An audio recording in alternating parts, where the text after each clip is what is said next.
entramos como cada noche a su casa para poder compartir juntos este último tramo del día, para poder relajarnos después del ajetreo cotidiano y poder pensar en aquellos temas que nos interesan y que nos inspiran. El de esta noche tiene que ver con la literatura y la teología. ¿Qué relación habrá entre ambas disciplinas? Tenemos como invitado a un teólogo muy de la casa, ha estado en muchos programas, hemos hecho varios programas con él. Ha escrito 2 libros que hablan acerca de esta cuestión y nos va a ayudar a pensar en todo esto. Queremos que usted se quede con nosotros y queremos que usted se conecte a través de nuestra vía de comunicación y podamos recibir sus mensajes y sus preguntas. Vamos a ponerla allí en pantalla, es el 11-2777-0000. Y como siempre aclaramos, si usted nos escribe desde el exterior, allí está apareciendo, más 54 911 2777 0000. Ya estamos listos para recibir sus mensajes, sus preguntas para con el diálogo, que estoy seguro va a ser más que interesante con nuestro invitado, a quien le damos la bienvenida, al doctor Alberto Roldán. ¿Qué tal, Alberto? Muy bien, un gusto estar aquí. Bueno, un gusto volver a encontrarnos y volver a charlar, ¿no? Cierto. Hoy estaba pensando que tu idea original era estudiar abogacía. Sí, efectivamente. Pero te encontraste con un problema burocrático. Sí, porque si no tomé el olvido, tren, ¿no?, en Avellaneda para ir a La Plata, que mi padre me recomendó mucho, la Universidad de La Plata. Cuando llego, era febrero creo el mes, se había cerrado la inscripción. Lo tomé como una señal de Dios y emprendí el viaje a Villa María, Córdoba, para empezar mi larga carrera con la teología. Allí compusiste, a ver, me estoy acordando ahora, ¿Cuál la quietud de un arroyo? ¿Fue en ese momento? Sí, en esos años. En el tercer año de estudios, en las márgenes del arroyo San Antonio en Villa Carlos Paz. Bueno, los que tienen muchos años y nos están mirando saben de qué hablamos. Tremenda canción que cantamos, no sé, en los 70, en los 80, ¿quién no la compusiste? ¿Te acordás? 67. 67, sí. Claro. Sí, yo me acuerdo en los 70 ya la cantó. Todavía la cantan en algunos lugares, sí, y hasta en España he visto que la cantan. Qué increíble. Sí, qué increíble, trascendió. Qué llegada, ¿no? ¿En aquellos años ya eras lector? Sí, yo empecé muy de pibe, digamos, hablamos entre argentinos, porque mi abuelo, entrerriano el hombre, en Lanús Oeste tenía un kiosco de diarios y revistas, Lanús Oeste, y mi padre también trabajaba con él, lo ayudaba, y ahí incursioné a los 6, 7 años con diarios y revistas.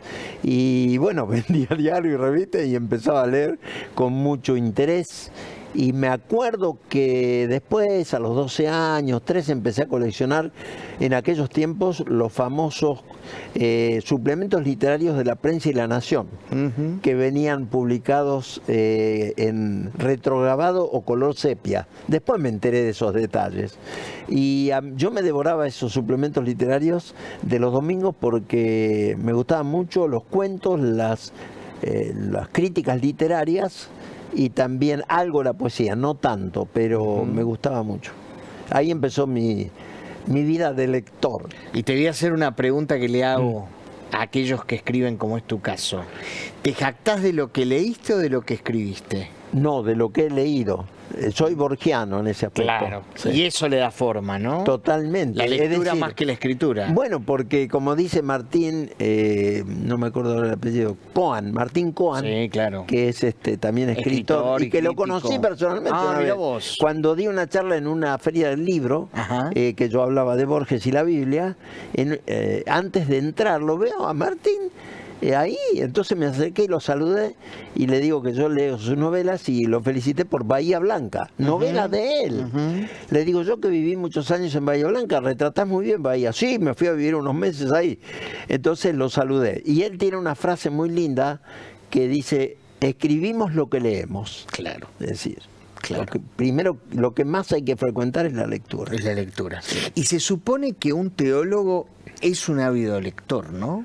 Debe serlo por su oficio, porque no se trata solo, como es el biblista, un término relativamente más reciente, que trabaja solo en la Biblia y hace trabajo de interpretación de textos de la Biblia y eso, aunque también tiene que tener un bagaje de lectura. Pero en el caso de la teología como tal, denominada como teología sistemática, o si queremos temática, Dios, Jesucristo, eclesiología, escatología, etcétera, está en diálogo siempre con la filosofía, con la literatura, con las narrativas, con la poesía, ¿no?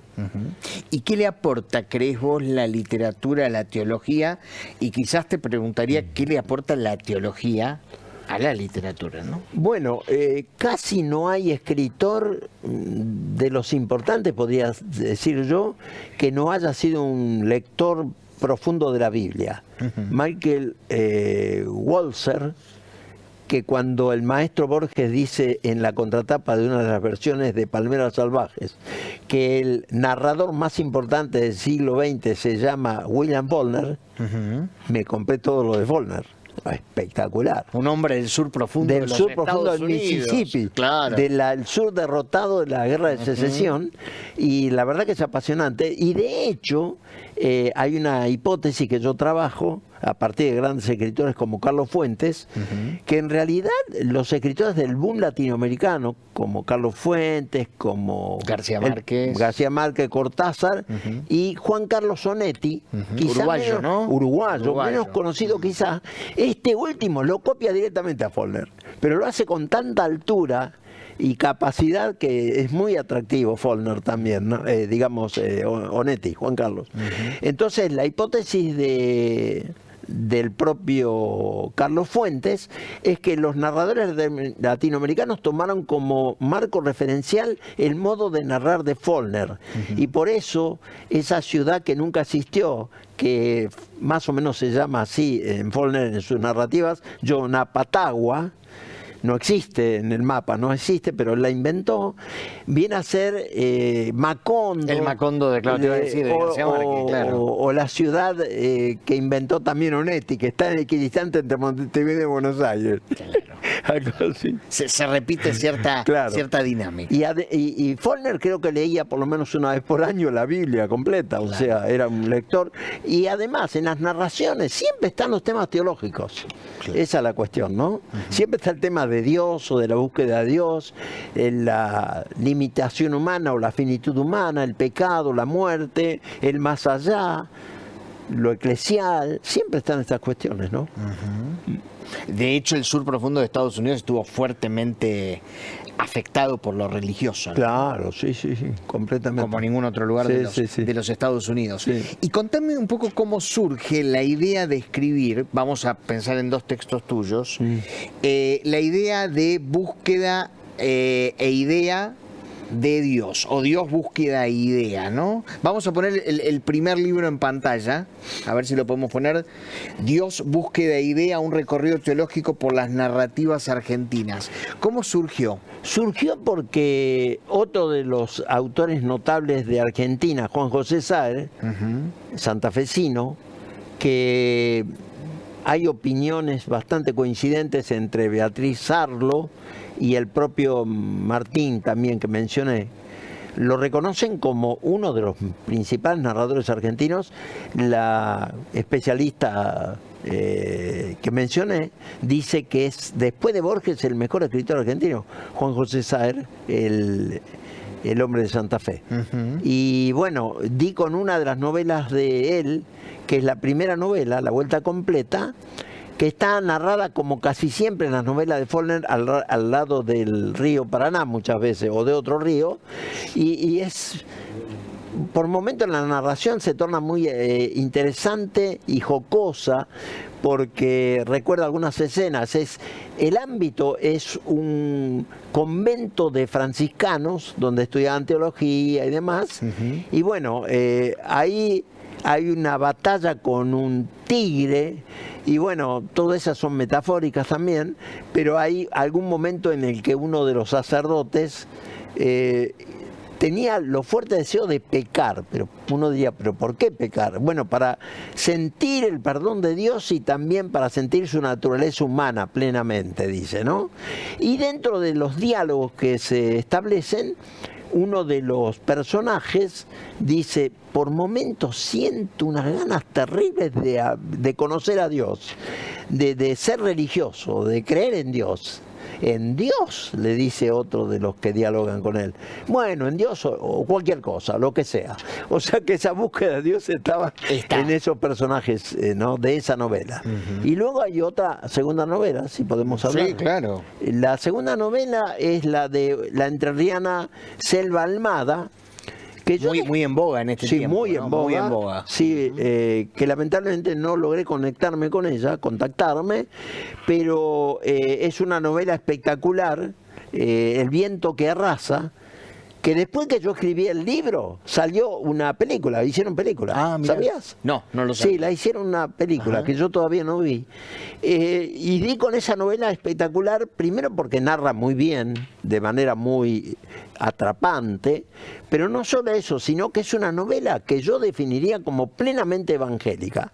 Evangélica no en la intención de la autora, sino evangélica por el escenario y la temática. Porque los personajes centrales son un pastor con su hija que están viajando hacia el norte, hacia el Chaco, en una misión que iban a hacer.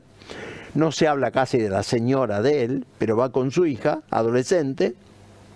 Se quedan con el auto a mitad de camino y encuentran al gringo, le llamaban Bauer, que era un mecánico que les arregla el vehículo. Se conocían de hace muchos años. Y tenía como un hijo adoptivo Bauer, el mecánico, y entonces la intención del pastor es evangelizarlo y demás, y hay una lucha ahí verbal que se opone el gringo Bauer a eso. Pero no solo eso, sino también que hay momentos en que la narrativa nos presenta escenarios de cultos evangélicos donde hay predicación de cierto pasaje bíblico. Las citas son tomadas de la Reina Valera. O sea, mucho coincide, y hacen una oración bien al estilo evangélico, o sea que es una novela muy atrapante en ese sentido, y creo que El viento que arrasa lo juega con la polisemia del término viento, que en el griego es neuma, como sabemos, y en el hebreo es ruach, y que significa, por lo menos en el griego, tanto viento como espíritu. Hay ese juego de palabras en el Evangelio de Juan, recordarás, cuando dice el viento sopla donde quiere. Claro. Y así es todo el que es nacido del espíritu, del neuma. Entonces, espíritu y viento se confunden un poco por los dos significados de la palabra. Es realmente atrapante, muy interesante la narrativa de Selva Almada, por eso la considero como una novela evangélica en el sentido de la temática que desarrolla. Sí. ¿Leíste a Harper Lee? No. Harper Lee fue una escritora americana. Escribió 2 novelas, bien del sur profundo de los Estados Unidos, de lo que se conoce como el cinturón bíblico. Una se llama Matar a un ruiseñor y el otra se llama Ven y pon un centinela. Y Ven y pon un centinela es un texto del profeta Isaías. Sí. Lo descubrí más tarde después de haber leído el texto. Tiene una connotación, la novela tiene una connotación cristiana muy interesante sin serlo, ¿no? Porque es literatura secular. De hecho, Selva Almada, me mencionaste a primero Saer, Selva Almada, y la tercera novela es de un autor que yo leí mucho pero nunca había escrito nada. En realidad debo confesar que de estos 3 autores yo no había escrito ningún artículo nunca, pero los había leído. Y realmente tengo una predilección por la obra de este autor, nacido en Pringles, César Aira, que es el eterno candidato al premio Nobel, ¿viste? Lo estaban candidateando otra año, vez, pero le ganó una coreana. Una coreana, surcoreana, sí. Claro. Bueno, en concreto, la novela de él, he leído muchas obras de César Aira, le tengo gran simpatía como escritor. Quizás uno de los más prolíficos de la Argentina. Más de 100 obras. Más de 100 obras. Más de 100 obras, traducidas a muchos idiomas y demás. Yo, como lo sigo bastante, y como yo tengo un corazón bahiense, porque viví 17 años en Bahía Blanca, y mi hijo David es bahiense, y mi hija Miriam vive en Bahía Blanca. Vive, claro. Y el menor, Gerardo Abel, vivió con nosotros, ahora está en Australia, hace años ya, pero Bahía Blanca es una ciudad muy de mucho cariño para nosotros y como familia. Y cuando vamos hacia Bahía Blanca, pero por la ruta 51, pasamos por Pringles. y siempre me da la sensación de mucho viento, Pringles, unas 120, 140 kilómetros antes de Bahía Blanca. De donde es originario Aira. Claro, y Aira de ahí. Entonces, cuando leo su novela, la novela de él, El juego de los mundos, juega con las ideas de un mundo imaginario del 3824. Seguro que cambié la cifra ahora, o la cambio en un minuto. Pero está bien, muchos años Claro, por delante. por delante, en donde ya no hay escritores ni lectores. A lo mejor eso es algo premonitorio, pero el mundo va hacia la imagen, ya está en la imagen más que en la lectura. La nueva generación, me parece, no sé qué opinás. Absolutamente. Y entonces, en ese mundo, él es el mundo de los chicos que están siempre con la computadora y el celular permanentemente, y el mundo de él, pienso, de escritor y lector profundo, ¿no? Entonces, ¿qué pasa con la idea de Dios que dominó esos mundos ya superados? ¿Qué pasa con esa idea de Dios? En ese contexto. Claro, en ese contexto de todo maquinaria e inteligencia artificial, agregaría yo. Y él define esa novela como una novela apocalíptica, inclusive, disruptiva. Y entonces a mí me pareció espectacular El juego de los mundos y trabajo en la interpretación de eso. Y la gran pregunta que se formula el personaje es: ¿qué haremos nosotros en el mundo sin la idea de Dios? ¿Y qué pasaría y cómo se reintroduce la idea de Dios en ese mundo futuro, ¿no? Entonces me pareció realmente espectacular, e inclusive hasta citas indirectas del Apocalipsis tiene. Entonces, ¿sabés lo que hice? Averigüé que hay un lugar donde él vive en Flores, barrio de Flores, hace años. Sé que no da entrevistas, pero pregunté a los amigos de él dónde podía alcanzar el libro, se lo envié a un museo, el Museo de Flores es, donde hay mucho también del Papa Francisco, ya que vivió en Flores, el barrio de Flores. Claro, claro. Es Museo de Flores, le llaman. Mándalo acá, te doy la dirección. A los 3 o 4 días me escribe Aira. Para mí una gran emoción, que tremendo, se tomó el trabajo, digamos, de contestar, de leer la novela y contestar, y más o menos me dice: estimado Alberto, gracias por sus palabras, por su obra, la verdad que acierta bastante en lo que usted interpreta de mi obra. Lo que yo no sabía es que tiene tanto de teología eso, claro. No sabía que tenía teología. Bueno, lo que pasa con los narradores que no son teólogos, creen que pueden hablar del cielo, el infierno, el más allá, Dios y demás, y no hablar de teología. Claro. Al usar la terminología es eminentemente teológica, así que me agradeció mucho, y para mí es una alegría que él haya tenido a bien leer el libro y comentarlo brevemente. Lo que él te dice era una pregunta que yo te iba a hacer. ¿Pueden ellos hacerlo de manera inconsciente? Y tal vez sí, no sé si lo hacen deliberadamente. Claro. Pero todo a eso que aprendemos en nuestra cultura, dominada por ideas filosóficas, teológicas y demás, y bueno, se plasma después. Es decir, se plasma, imposible evitarlo. Claro. Es imposible evitarlo. Claro, claro. Claro, qué tremendo. ¿Por qué son esos 3 autores, no? Sí, en esta obra sí. ¿Por qué autores argentinos? ¿Fue deliberado que no pensaste en algún latinoamericano? Sí, o en alguien de otro origen, ¿no? Fundamentalmente trabajo a autores latinoamericanos, privilegio los argentinos porque yo soy argentino, y a partir de Borges, me avisaron por Borges y también por Marechal, Leopoldo Marechal, que no sé si alguna vez te conté que Leopoldo Marechal, que procedió en su vida como religioso del catolicismo, se convirtió al mundo evangélico. Ah, no lo sabía. Sí, en una iglesia pentecostal de Ciudadela Norte, que después yo visité para hacer ese libro. Wow, no lo sabía. Sí. Yo el dato lo tuve por René Padilla, por uno de mis grandes maestros, René Padilla, que dedicó un número de una revista que se llamaba Certeza a Leopoldo Marechal. Escribía la viuda de él, inclusive, en esa revista, revista Certeza. Y habla sobre todo Adán Buenos Aires. Claro, hay mucho de la búsqueda de Dios, del destino humano y demás, pero en Megafón y la guerra, ahí es indiscutiblemente una terminología evangélica pentecostal, porque el personaje, por ejemplo, dice: te reprendo en el poderoso nombre de Jesucristo. Utiliza esa terminología. Entonces, indiscutiblemente, es alguien que conoció el mundo evangélico y particularmente pentecostal. Es llamativo, sí. Claro, qué increíble, ¿no? Sí. Bueno, le cuento, si se acaba de sumar, que estamos charlando con el doctor Alberto Roldán, Allí está el tema, literatura y teología, cómo se cruza una disciplina con la otra. Estamos hablando de uno de sus libros, vamos a seguir hablando de otros y empezaron a llegar ya los mensajes. Sí. Están llegando al 11-2777-0000. Si nos escribe desde el exterior, más 54 911 2777 0000. Te leo algunos. No llegan desde el exterior, pero muchos desde el interior. Sí.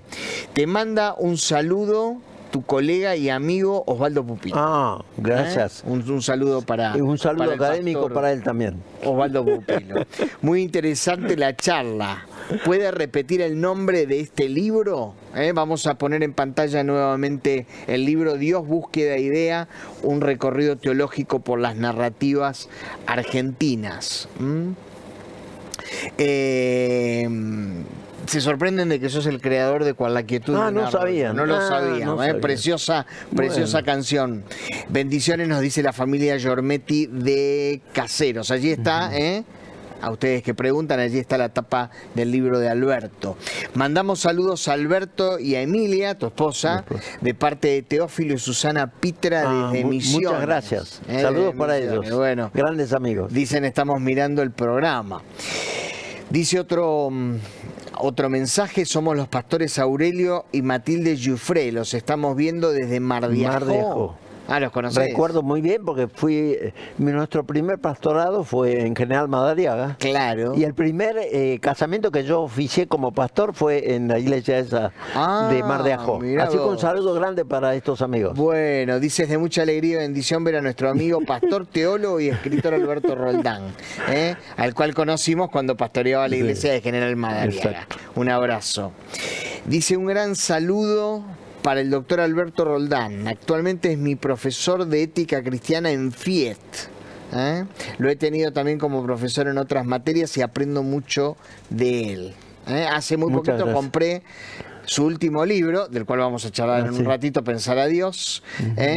De forma digital lo estoy leyendo y el nombre de el que envía el mensaje es José María. Bueno, muchas gracias. Así que gracias a todos por los mensajes.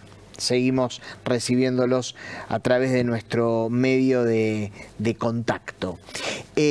Alberto, estoy pensando, ¿qué otras disciplinas, vos mencionaste otra más, humanísticas dialogan con la teología? Mencionamos la literatura. Sí. ¿No? ¿Qué otras? Bueno, fundamentalmente, desde sus orígenes, la teología dialoga con la filosofía. Los creadores de la palabra teología fueron los griegos. Platón hablaba de la teología, pero sobre todo quien la determina o define como una ciencia importantísima es Aristóteles en Metafísica, en una de sus obras, ¿no? Entonces allí él habla de que hay tres ciencias teóricas más importantes, que son la matemática, la física y la teología. Así dice, y que la más importante es de las tres es la teología, porque trata de teos, que en griego, la palabra griega, es Dios. Entonces ahí define a Dios como el motor inmóvil y demás. Después podemos discutir si está acertado o no en cuanto a si coordina con el Dios de Israel, Yahvé o Jehová, o el Dios de nuestro Señor Jesucristo, pero ya tenemos ahí la teología. Y le da relevancia como una ciencia, claro. Y después viene, los padres de la iglesia, los primeros siglo II, la escuela de Alejandría, con grandes pensadores que eran filósofos también, ¿no es cierto? Como Orígenes de Alejandría, que fue el más prolífico. Siempre me acuerdo que Justo González, ese gran historiador metodista, que produjo tantas obras importantes en la historia del cristianismo, dice en su libro que Orígenes de Alejandría, que fue discípulo de Clemente, primero fue Clemente de Alejandría, y Orígenes habría escrito de 5.000 a 6.000 obras, pero solo se conservan 800. Entonces les digo a mis alumnos de historia a veces, bueno, para fin de semana largo nos alcanza, ¿no? Claro, 800 obras. Claro, tremendo, ¿no? Entonces, ellos dialogaban con la filosofía, que para algunos es como una irrupción de algo ajeno, algo mundano, pero como dice Juan Luis II, un gran teólogo uruguayo ya fallecido, ¿no? Él dice, bueno, ¿por qué sumar filosofía a teología? no es ya intrincada y difícil la teología per se para que le tengamos que sumar las aproximaciones filosóficas, los discursos que van y vienen, si a veces sin dar cuenta de nada o no llegando a conclusiones finales, pero él dice sí, es inevitable. Debemos estudiarla porque desde sus orígenes estuvo vinculada la teología a la filosofía y fue el modo de irrumpir en el mundo grecorromano, dialogando y encarnándose la fe cristiana en ese mundo dominado por el pensamiento griego, digamos, ¿no? Entonces la filosofía es fundamental. Y luego sí, en teologías más, digamos, vinculadas con cuestiones sociales, sociología, economía, historia desde ya, son disciplinas que tienen mucha relación y vinculación con la teología. No es teología en un vacío, no es teología, digamos, como discurso de Dios per se y nada más que de Dios, sino de Dios y sus relaciones con el mundo y con la humanidad. Entonces nos lleva a dialogar con esas disciplinas también. Una pregunta que me surge escuchándote: ¿hay temor muchas veces en los creyentes de que estas disciplinas humanísticas vayan a distorsionar el mensaje del Evangelio? Sí, sin duda existe ese temor. ¿Y se corre ese riesgo en la realidad? Depende de cómo enfoquemos la cuestión. Como creo que Paul Tillich lo dice, que Paul Tillich fue uno de los grandes... Lo mencionas en uno de tus libros. De los grandes teólogos del siglo XX, junto con Calvar, Brunner, Bonhoeffer, etcétera, ¿no? Y él dice que no hay conflicto alguno porque son disciplinas distintas que buscan la verdad. Una es la verdad de Dios para la salvación de la humanidad, la reconciliación del mundo con Dios, la teología, y otras son las ciencias humanas que interpretan al ser humano. Ahora, desde un punto de vista más conservador, diría yo, con el mayor de los respetos hablo, cristianos y cristianas muy conservadoras, quizá leen la Biblia de una manera tal vez equivocada, pensando en buscar datos científicos en la Biblia. Ahora, cuando se trata de eso, yo simplemente hago una pregunta que quizá es oportuna. ¿Con qué ciencia quiere encontrarse usted en la Biblia? Digamos, con los planteos de Ptolomeo Filadelfo, que mantenía o afirmaba que el mundo era geocéntrico, que tenía la Tierra como centro del universo, o con las teorías de Nicolás Copérnico, de que cambió totalmente a una teoría heliocéntrica. Y hoy que sabemos que hay miles y miles de soles y de sistemas solares, ¿cómo podemos decir que la Biblia tiene una visión científica? ¿De qué ciencia estamos hablando? Porque la ciencia está en permanente evolución y cambio. De hecho, según lo que he leído de poco de ciencias propiamente dichas, ciencias duras, son válidas, pero trabajan por hipótesis. Pero siempre está abierto a la posibilidad de nuevas hipótesis que derriben las anteriores y comienza otra vez el discurso y la observación, ¿no? Entonces, si entendemos que son caminos distintos en la búsqueda de la verdad, pueden congeniar. No busquemos amalgamar necesariamente eso. ¿No es cierto? Uno es la verdad de Dios para salvación, la Biblia como historia de la salvación, y otras son la razón humana y su inteligencia para, como dice Calvino, nada más y nada menos que Calvino, que fue uno de los grandes reformadores del protestantismo, como sabemos, el francés, pero en Instituto de la Religión Cristiana, Institución de la Religión Cristiana, creo que el volumen 1, cuando habla de Dios y creación, dice: por la gracia general de Dios, el ser humano puede hacer ciencia, medicina, arte, pintura, música, y eso lo puede hacer porque es criatura creada a la imagen de Dios. Entonces, a pesar de que él acreditaba o afirmaba la entera depravación, que también tenemos que aclarar, ¿no? Que no quiere decir que el ser humano no puede ser más depravado de lo que es, llegó al máximo, sino que el ser humano en su condición de pecador no puede alcanzar la salvación por su medio. Eso es lo que quiere decir esta doctrina. Pero a pesar de que él afirma la entera depravación, admite que la gracia general de Dios se expresa cuando el ser humano hace bienes a favor del prójimo. Ciencia, medicina menciona, arte, música, etcétera, etcétera. Las distintas disciplinas donde puede estar inmerso. Claro, no hay que tomarlas como diabólicas. Contame un poco cómo nace el segundo libro, lo vamos a poner en pantalla, Pensar a Dios, ¿cómo surge la idea? Bueno, en realidad este libro surge por una circunstancia, siempre es así, ¿no? Una situación pedagógica. Estaba preparando para FIED, Instituto Teológico FIED, del cual soy director de posgrado, estoy desde los comienzos. Resulta que una materia que se llama Teología, Dios y Creación, Dios y la Creación, ¿no? Busqué bibliografía y no encontraba bibliografía evangélica sobre la temática, muy poca. Sí había mucha católica, algunas muy buenas por cierto. Entonces me puse a trabajar este tema. En realidad, de Dios vengo, en los últimos 3 libros míos siempre hablo de Dios, siendo la teología un logos de Dios, o sea, etimológicamente, logos, palabra, ciencia, discurso, etcétera, de teos, de Dios. Noté que en el mundo evangélico se escribe mucho sobre evangelización, que llaman generalmente evangelismo, cristología, salvación, eclesiología, escatología, mucho se escribe, pero de Dios, planteado desde el punto de vista filosófico y teológico, poco. No encuentro tanto. Entonces empecé a investigar la cuestión y a desarrollar un libro de estudio donde pensar a Dios es la temática central, tanto desde la filosofía como de la teología. ¿Por qué de la filosofía y la teología? Porque los griegos, los filósofos griegos, también hablaron de Dios, como mencioné. Como mencioné el caso de Metafísica de Aristóteles, ¿no? Hablaban de Dios. Después podemos observar y criticar cómo hablaban. ¿Qué mirada tenía? Claro, si es una mirada hebreo cristiana o no. En general no lo es, pero sin embargo hay ciertas obras hasta de Platón, el Timeo de Platón, que habla de la creación, que Dios hace la creación y ordena lo que estaba desordenado, que hay mucho que coincide con Génesis. Con Génesis 1, claro. Sí, claro. Entonces, los padres de la iglesia leían mucho ese texto de Platón, ¿no? El Timeo de Platón.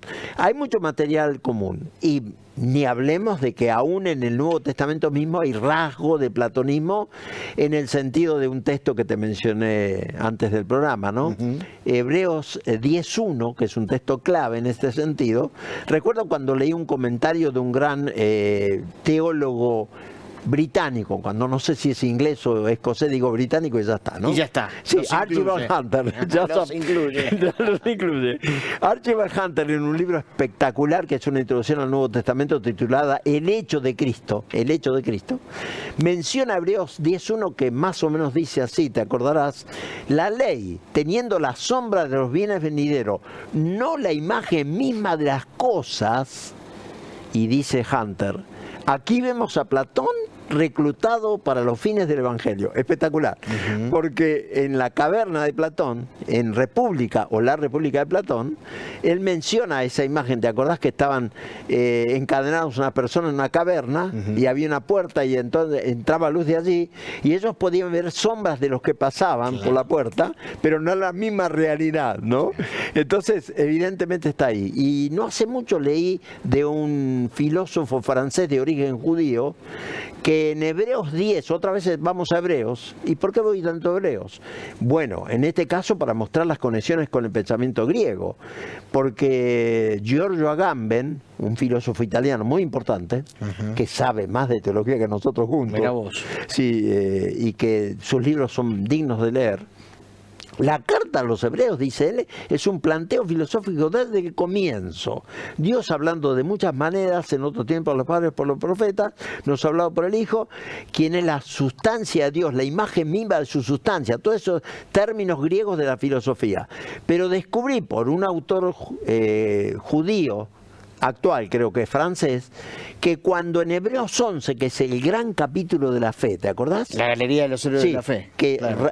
curiosamente define la fe, porque al estilo filosófico, la fe... La certeza de lo que se espera, la convicción de lo que no se ve. Claro. Definición tipo filosófica. Después narra la fe de los grandes hombres y mujeres del Antiguo Testamento, y cuando habla de Moisés, que mi padre, mi viejo, digamos con cariño, me decía, este texto que dice que Moisés se mantuvo como viendo al invisible, no hace mucho descubrí por este autor francés, que no me acuerdo el apellido, que lo había dicho Filón de Alejandría, eso. ¿Quién era Filón? Notable. Contemporáneo de Jesús de Nazaret, filósofo judío de la época de Jesús de Nazaret, que hizo una interpretación del Pentateuco, sobre todo de Génesis, en perspectiva platónica. Y ya había dicho eso Filón de Alejandría. Lo que dice se mantuvo Moisés como viendo al invisible. Entonces, ahí están esas conexiones, ¿no? Es inevitable la conexión. Inevitable. Y un autor que me ayudó mucho a definir el libro, Pensar a Dios, y sobre todo de pensar a Dios, fue el gran filósofo que mi hijo David también lo ha estudiado más profundamente que yo, que se llamó Emmanuel Levinas. Levinas. Fue un autor judío que desarrolló su carrera como filósofo en Francia y que realmente replantea qué es lo primero que aparece en nuestra experiencia.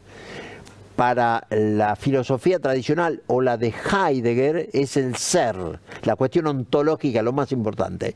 Él lo revierte eso, lo da vuelta para decir, no, la primera experiencia humana importante es el rostro del prójimo que se me acerca a mí y que demanda mi solidaridad, mi acción. Y él, como era judío, lo decís en tu libro. Claro, entonces él tiene un libro espectacular que creo que fueron conferencias que dio en Europa, en no sé dónde exactamente, de Dios que viene a la idea, así se llama el texto.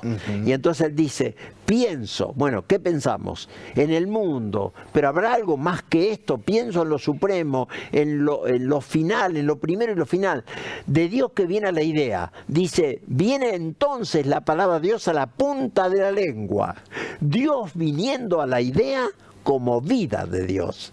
Y eso me tocó tanto que da título al libro, ¿no? Pensar a Dios desde la filosofía y la teología. Pensar a Dios desde el rostro del otro. Sí, ¿no? exacto. Mencionaste recién, y estoy leyendo su biografía, que es muy interesante, a Dietrich Bonhoeffer. Sí. ¿Por qué lo hace?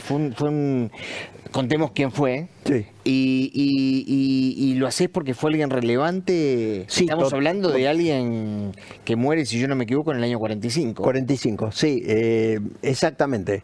Bonhoeffer es uno de los teólogos de mayor influencia, a pesar de haber sido asesinado, ahorcado, el 9 de abril del 45 por el nazismo, ¿no? Él estuvo preso porque parece confabulado con el tema de actuar en contra de Hitler. Algunas evidencias habría de ello, pero él, a pesar de su vida tan corta, que para mí, si me permitís, la reproduzco porque es poética, poesía pura, ¿no? Eberhard Bethge, que era su amigo y que tiene su biografía, como 1000 páginas son en castellano, traducido del alemán, Dietrich Bonhoeffer, a los 20 años le dijo a los teólogos, vuestro tema es la iglesia. A los 30 años le dijo a la iglesia, vuestro tema es el mundo. Y cerca de los 40 le dijo al mundo, vuestro tema es el abandono. Con ese tema él no anula tu existencia, sino que la abre. Claro. No, es imposible superar eso. Cerca de los 40 porque no había cumplido los 40 cuando lo asesinan. Sí, sí, ¿no? claro. Ahora, hay un encuentro magnífico porque soy muy bartiano, sigo mucho a Karl Barth, ese teólogo que revoluciona la teología con su comentario de la Carta a los Romanos, publicado en 1919, después de la Primera Guerra Mundial, y lo visitó en el año 33, Bonhoeffer, al maestro Barth, y Barth le dijo que su sociología de la Iglesia, que es su tesis doctoral, la de Bonhoeffer, no hace falta que yo escriba más sobre la Iglesia, porque él lo dijo todo. Lo dijo todo, analizando la Iglesia ya no como un ente espiritual, amorfo, sino como una realidad social, como Cristo actuando en el mundo, es profundo. Entonces, tanto eso como el precio de la gracia y tantas obras más son muy, como dicen en Brasil, marcantes, y realmente un teólogo que ofrendió su vida considerando que tenía que actuar en cierto momento frente a la muerte de tanta gente inocente, ¿no? Claro, tremendo. Por eso lo incluyo, sí. Te sigo leyendo algunos mensajes. Soy Franco de Córdoba, leí varios libros de Alberto, recuerdo uno titulado La espiritualidad que decíamos. Exacto, sí, sí. Gracias. Todos sus libros me dejaron algo relevante. Un saludo al doctor Alberto Roldán desde TC Hurlingham, Mari y Juan Carlos Tavares. Muchas gracias. De la Unión Evangélica Sí, sí. de la Argentina. Así Felicitaciones por el programa, nos dicen. Dios les bendiga. Somos de la IDD General Madariaga, Jorge y René. Ah, sí. Muchas gracias. Gracias a todos por los saludos. Seguimos recibiéndolos. Uy, siguen. Soy Luis de la provincia de Corrientes. Es un honor escuchar y aprender del doctor Roldán. Una pregunta, dice, Teófilo es a quien Lucas le escribió y era un hombre porque escuché que podría no ser un nombre sino un grupo o un movimiento. Yo lo tuve siempre como era un nombre, un individuo. Sí, claro. Un individuo, sí. Al que dedica las dos obras. Claro. O sea, lo de Lucas y Hechos. Claro, son dos volúmenes. Volumen 1. Ahora, lo de Lucas es extraordinario por varias cosas singulares, ya que mencionamos a Lucas. Sí. Es el único agiógrafo, autor sagrado de las Sagradas Escrituras, que no era judío. Todos los demás hebreos, judíos eran, los apóstoles, judíos. Claro. El único que era griego, pero muy cercano a Pablo y demás, los viajes misioneros y demás, que ofrece dos obras espectaculares que constituyen, ¿sabe cuánto en porcentaje? No. 28% de los escritos del Nuevo Testamento. El que más se le acerca es Pablo con 25%.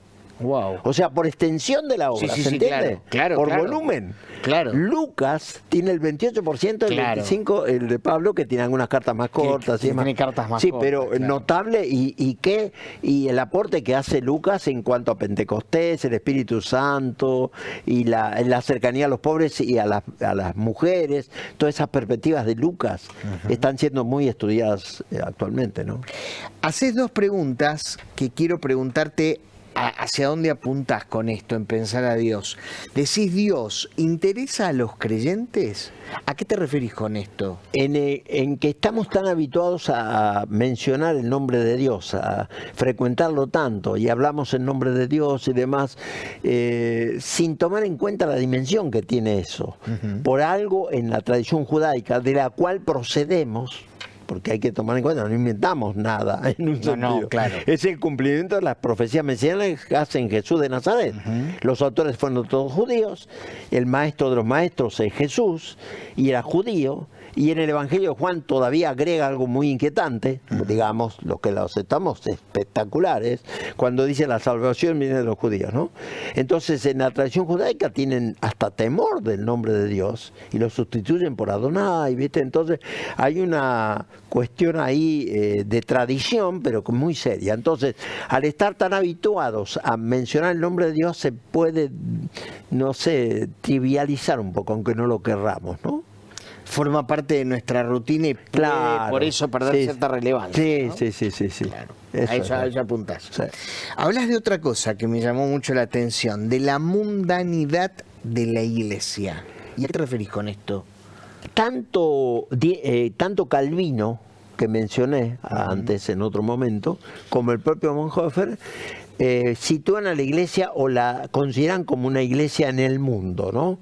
La teología de Calvino, esto siempre lo destaco, es una ética de él, que la estudió mucho y la criticó de alguna manera Max Weber en la ética protestante y el espíritu del capitalismo, aunque esa obra no sé si la leen bien o la interpretan bien algunos críticos, ¿no? No se refiere tanto a Calvino per se, sino a un calvinismo posterior. Pero aparte de eso, quiero decir que como lo admite el propio Weber, la ética de Juan Calvino es una ética intramundana. Ya no se trata de agradar a Dios siendo primera clase en la iglesia, siendo sacerdote, monja, dedicados a Dios, entonces tienen como una ética superior. Se trata, decía también Lutero, de un llamado de Dios que nos hace para ser sacerdote o maestro o alguien que trabaja la tierra. En todo llamado de Dios estamos haciendo la voluntad de Dios y estamos trabajando para la gloria de Dios. Por lo tanto, no es la actividad en sí que sacraliza, sino el modo como servimos al prójimo en el mundo. Entonces, no es una ética ultramundana, sino metida en la tierra, trabajando situaciones sociales, políticas y demás. Y de hecho, los pensamientos sociales y políticos de Calvino, que son destacados aún por el de contrato social, ¿te acordás? Se me escapa. Sí, el autor de Contrato Social menciona a Calvino como no solo religioso, sino como referente en este sentido. Sino un referente de las cuestiones sociales y las leyes, ¿no? Bueno, concretamente, el pensamiento de Calvino se ve en los puritanos de Inglaterra, que eran los que iban a Ginebra y veían una reforma más profunda del mundo católico a través de las reformas. Rousseau, Juan Jacobo Rousseau. Lo que puede Internet, ¿no? Sí, ¿viste? Está la nota al pie que destaca Calvino por su función como legislador, etcétera, y político, digamos. Influye en toda el Reino Unido las ideas de Calvino, o sea, fundamentalmente es calvinista. Son calvinistas. Los padres peregrinos que van a Estados Unidos lo fundan, la gran mayoría eran puritanos también. Y hay un trabajo de uno que fue presidente de Colombia y también hombre de leyes, López Michelsen. Tiene un libro que yo conseguí una copia que habla de las matrices o ideas calvinistas de nuestras instituciones, porque él argumenta que tanto la Constitución nuestra, argentina, como la de Colombia, no he estudiado el tema, pero él dice eso, tienen un sesgo calvinista, tienen un sello calvinista. De hecho, Alberti parece que copió mucho de la Constitución californiana.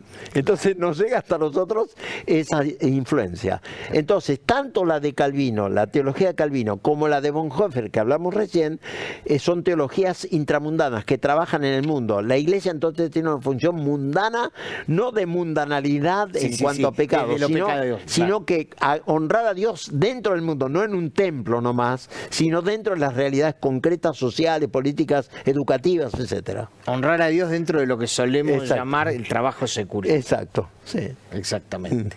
Bueno, abrazo al doctor Roldán y a Esteban Amigó desde Posadas Misiones. Dios los bendiga, Viera y Vladimiro. Gracias a todos por los mensajes, muchísimos de hechos. Mencionas otra cosa, Alberto, el reino de Dios y el fin de la historia. Bueno, el reino de Dios es el gran tema de Jesús de Nazaret. Lamentablemente, en este caso lamentable, porque debemos mucho al pensamiento del africano San Agustín de Hipona, estamos hablando del siglo IV y V, los que lo han estudiado, yo algo lo he estudiado, pero no me considero un experto. Después de San Pablo dicen la mentalidad más brillante de los primeros siglos fue la de él. La de San Agustín de Hipona, ¿no? Filósofo también. Y bueno, aún autores que son marxistas en el sentido del marxismo teórico, ¿no es cierto? Admiten que la primera filosofía de la historia viene de la pluma de San Agustín con la ciudad de Dios. Recordamos que en el 410 había una invasión de los bárbaros y toman parte de la ciudad, creo, de Roma. Y bueno, a partir de ese colapso es que San Agustín plantea las dos ciudades, la ciudad celestial, que viene a representar el reino de Dios, y la ciudad terrenal. En la ciudad celestial, el primer ciudadano sería Abel. Caín representa el mundo terreno, diabólico, caído, ¿no es cierto? Y están en pugna. Entonces, la primera filosofía de la historia es esa. La escatología, que es la parte de la teología que estudia las cosas finales, en griego escatos o eschatos es lo final, muchas veces se la ha interpretado en el mundo evangélico como una doctrina o una enseñanza que nos dice lo que va a pasar mañana, dentro de 10 años, dentro de 20 años. No es tanto ese el objetivo. De hecho, todas las predicciones del fin del mundo han fracasado. Desde la Edad Media hasta ahora han fracasado. Una tras de otra, claro. Una de las últimas, me acuerdo un poco risueñamente, en un libro de Tim LaHaye, que vendió millones de libros, ojalá vendiera el 10% de lo que él vende, vendió. La agonía del planeta, la agonía del gran planeta Tierra, planteaba, estábamos en plena Guerra Fría, la URSS y Estados Unidos, y planteaba que una generación en la Biblia son 40 años.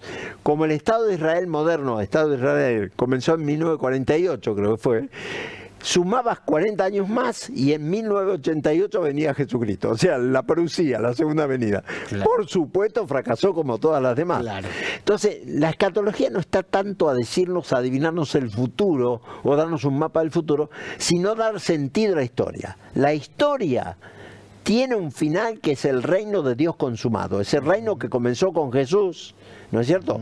Que comenzó evangelizando el reino de Dios acercado, arrepentíos y creed en el Evangelio, se va desarrollando la historia de la salvación hasta esa reconciliación final de Dios con ese reino consumado que en las hermosas y pictóricas expresiones de Apocalipsis se trata de cielos nuevos y tierra nueva, la reconciliación de todas las realidades humanas y cósmicas a través de Jesucristo con el trino Dios Padre, Hijo y Espíritu Santo. Entonces, a eso me refiero.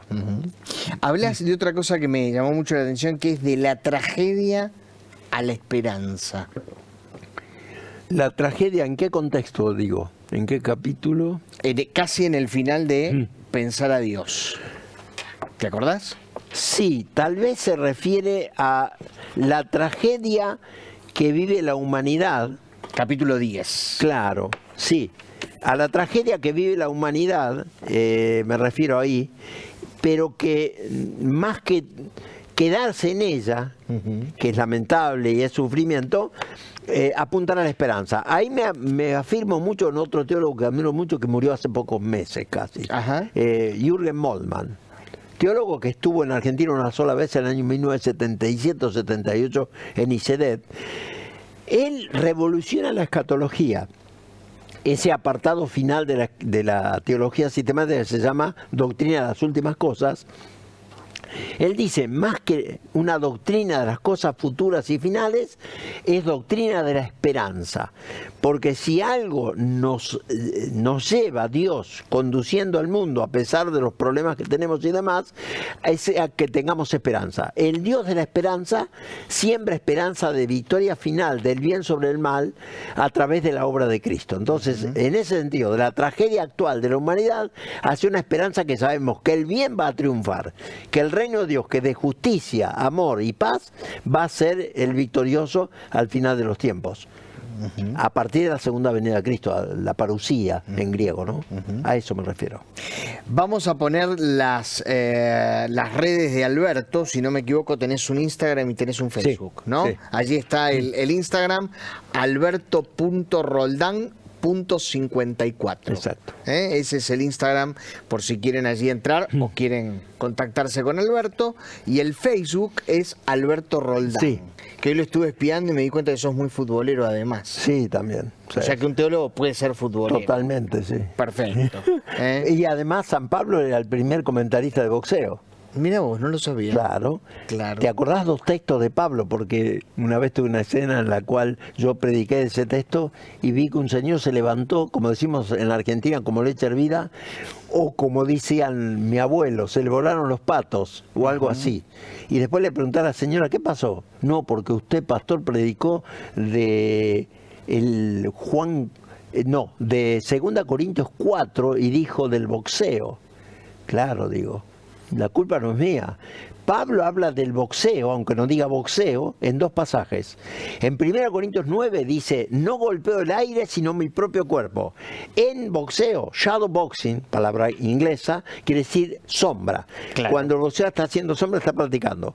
Y en 2 Corintios 4:4 dice, cuando habla de tenemos persecuciones y demás, dice en un momento, derribados pero no destruidos. Que la Biblia latinoamericana la traduce mejor. Derribados pero no fuera de combate.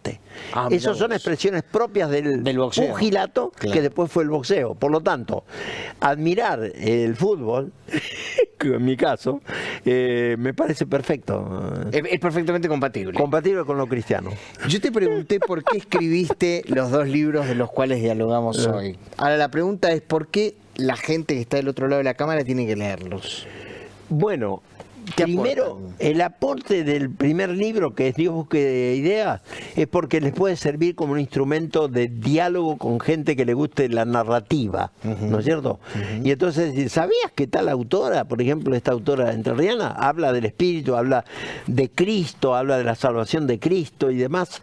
Y el otro ya es para ámbitos más, digamos, intelectuales, universitarios, en lo cual es muy frecuente que nos encontremos con gente universitaria o profesional o profesores de filosofía o de sociología o de historia y mostrarle las conexiones que tiene la teología con esas disciplinas. Y es un punto de acercamiento a un estilo, guardando las diferencias siderales que tengo con San Pablo en cuanto a lo brillante y extraordinario que fue San Pablo, irrepetible, que en Atenas, en lugar de hablar la Torá, abrir la Torá, claro, les habló de los filósofos griegos, porque había epicúreos y estoicos que lo estaban escuchando. Entonces, a partir de estos instrumentos podemos establecer un diálogo fecundo con gente quizá no creyente o que se pueda asombrar de cuántas conexiones hay entre las disciplinas humanas y la teología.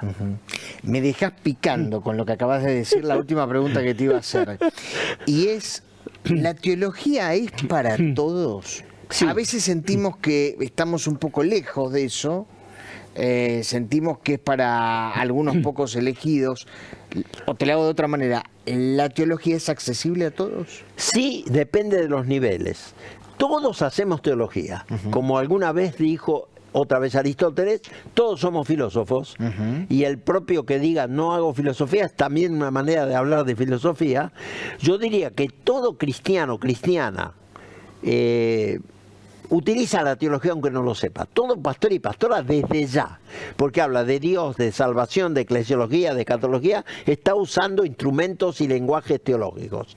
Ahora, hay niveles. Todo creyente de alguna manera tiene nociones de teología y convendría que las profundice, pero después está todo un mundo de gente que tiene que dedicarse a esto como una profesión, como una profesión.